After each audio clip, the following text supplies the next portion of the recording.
Continuing with Charlie and Donna Adelson's calls in chronological order, this next call was made immediately after the one in Part 8. They talk about his trial and jury selection. Charlie also talks a lot about Wendy driving near Dan Markel's house about an hour after he was murdered. Take a listen. Charlie. Yeah, You got both of us. Yeah, got us both. All right. Yeah, no, I'm going to be all right. I know you will, Charlie. I will, Charlie. I'm going to be good. I'll be strong. I'll be fine. Yes. I know you will. This Sorry. is crappy where you are. This is going to be, it's going to get better as you get the hell out of that room. Then doesn't feel a little better. I'll feel a little better once I get into the other pod and I can move around a little bit. Right. Like, Right. I know. Right. You're stuck in here. I'm literally like hit in solitary hell.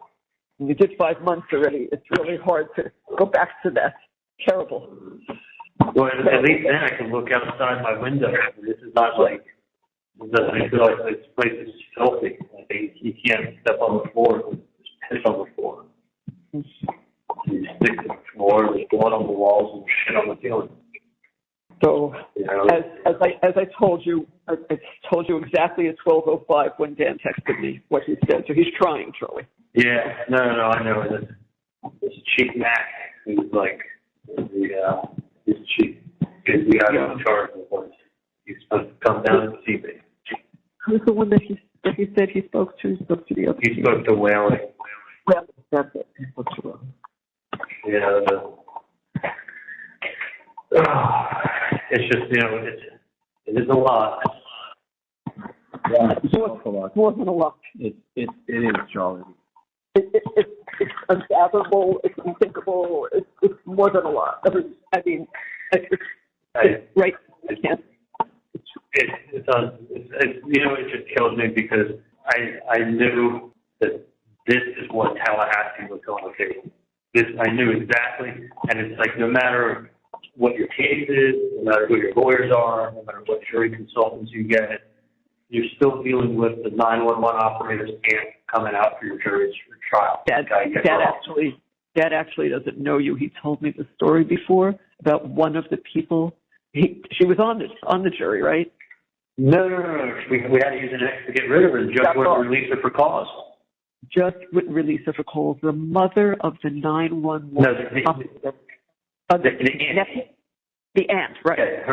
Yeah, her nephew took the 911 call when Dan was shot. He's the one that's heard on the call during the dispatch.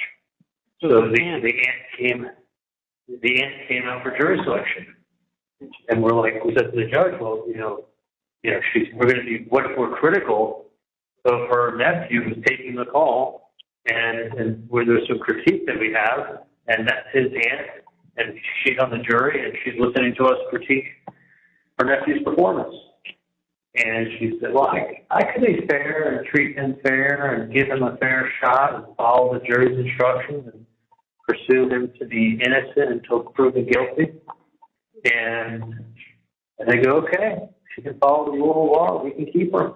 They can keep her in the pool. The only people who got kicked off for cause are that they said they can't follow the judge's instructions and they can't change their thoughts that they had on the case. Yeah. Like I had the mayor. The mayor was with all these people for 8 hours. They were with the mayor of Tallahassee. He was the last one we brought in.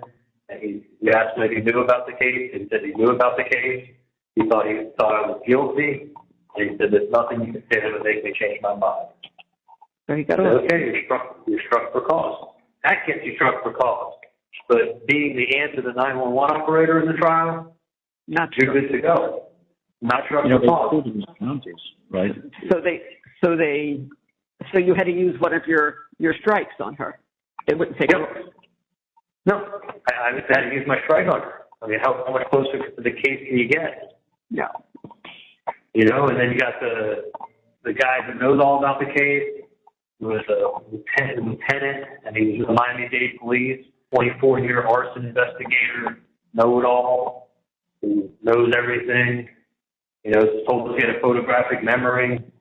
Dubin asked him a couple questions. He said the guy didn't know what he was talking about. Later, he asked specific questions about stuff.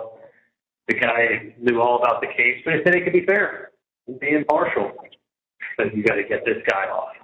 Like, it was the people that we were using our 10Xs on were people that, like, you could not sit them on your jury. Like, you already knew they were there to convict. It was painfully obvious. But Dan said, listen, I don't know how truthful our jury was on the ones we picked. I mean, you only know what they tell you. Of course. If they say, I know nothing, it's hard to get the full question. Yeah. You know, not conviction. You're going to release all these people's names to the community this week of who sat on the jury. People are going to be curious to just glance at the names.